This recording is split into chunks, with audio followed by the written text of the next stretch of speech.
नमस्कार दोस्तों, आज मैं आप सबके लिए एक बहुत ही खूबसूरत कहानी लेकर आई हूँ जिसका टाइटल है राजकुमारी और चांद का खिलौना। स्वागत है आप सभी का मेरे चैनल कहानी मेरी ज़ुबानी में। कहानी शुरू करने से पहले आप सभी से रिक्वेस्ट है, मेरे चैनल को सब्सक्राइब करें, बेल आइकन प्रेस करें और कहानी पसंद आए तो लाइक और शेयर के साथ कमेंट ज़रूर करें। तो आइए चलते हैं आवाज़ की इस दुनिया में।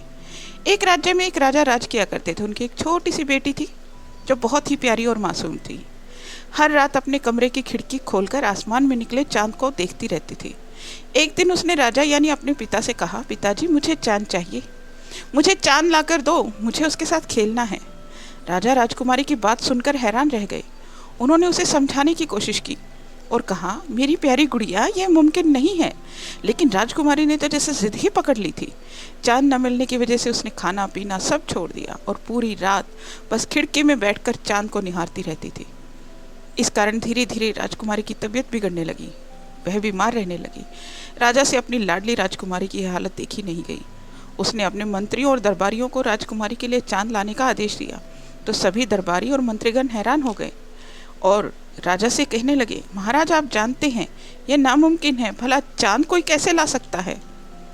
किंतु राजा से तो अपनी पुत्री की दशा देखी नहीं जा रही थी। उन्होंने राज्य में ऐलान करवा दिया, जो भी व्यक्ति राजकुमारी को चांद ला कर देगा उसे खूब सारा धन इनाम में दिया जाएगा। राज्य में एक व्यक्ति ने जब यह ऐलान सुना तो उससे राजा व राजकुमारी का दुख देखा न गया। वह फौरन राजा से मिलने पहुंच गया और बोला, महाराज मैं आपको और राजकुमारी को चांद ला कर दे सकता हूँ, लेकिन उससे पहले मैं यह जानना चाहता हूँ कि राजकुमारी को कितना बड़ा चांद चाहिए। यह कहकर वह व्यक्ति राजकुमारी से मिलने की इच्छा जाहिर करता है तो राजा उसकी बात सुनकर उसे राजकुमारी के पास भेज देते हैं। राजकुमारी से मिलने पर व्यक्ति ने पूछा, राजकुमारी चांद कितना बड़ा है।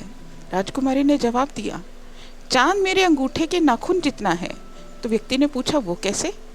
तो राजकुमारी बोली, जब भी मैं चांद के सामने अपना अंगूठा रखती हूँ वह मुझे दिखाई नहीं देता। व्यक्ति ने फिर पूछा, अच्छा राजकुमारी चांद कितना ऊंचा है। तो राजकुमारी बोली, शायद पेड़ से थोड़ा ऊंचा है, क्योंकि वह हमेशा महल के बाहर लगे पेड़ के ऊपर ही नजर आता है।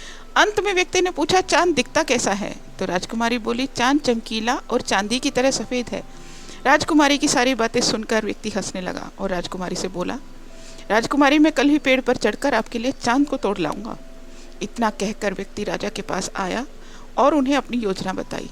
राजा को व्यक्ति की योजना पसंद आई।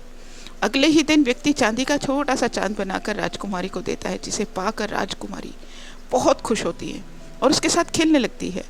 राजकुमारी को खुश देखकर राजा भी प्रसन्न होते हैं, किंतु अब उन्हें एक चिंता और सताने लगती है कि जब राजकुमारी रात में आसमान में चांद को देखेगी तो वह समझ जाएगी कि उसके पास जो चांद है वह असली नहीं है। वह यह बात व्यक्ति को बताते हैं। तो व्यक्ति ने कहा, महाराज आपकी इस समस्या का भी अभी समाधान कर देते हैं।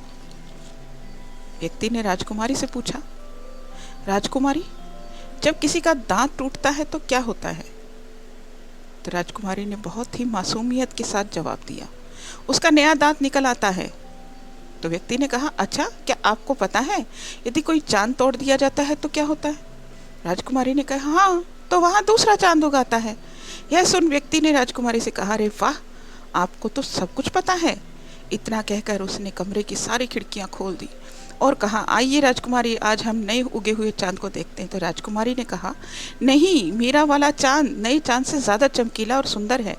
और वह अपने चांद के साथ खेलने में मस्त हो जाती है। देखकर राजा बहुत खुश होते हैं और उस व्यक्ति को बहुत सारा धन इनाम में देते हैं। तो दोस्तों, इस कहानी से हमें यह सीख मिलती है कि कभी कभी बड़ी से बड़ी मुश्किल को भी हल करने के लिए छोटा सा उपाय काफ़ी होता है।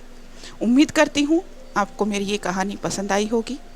अगर पसंद आई हो तो मेरे चैनल को सब्सक्राइब करें, लाइक करें, शेयर करें, कमेंट करके ज़रूर बताइएगा।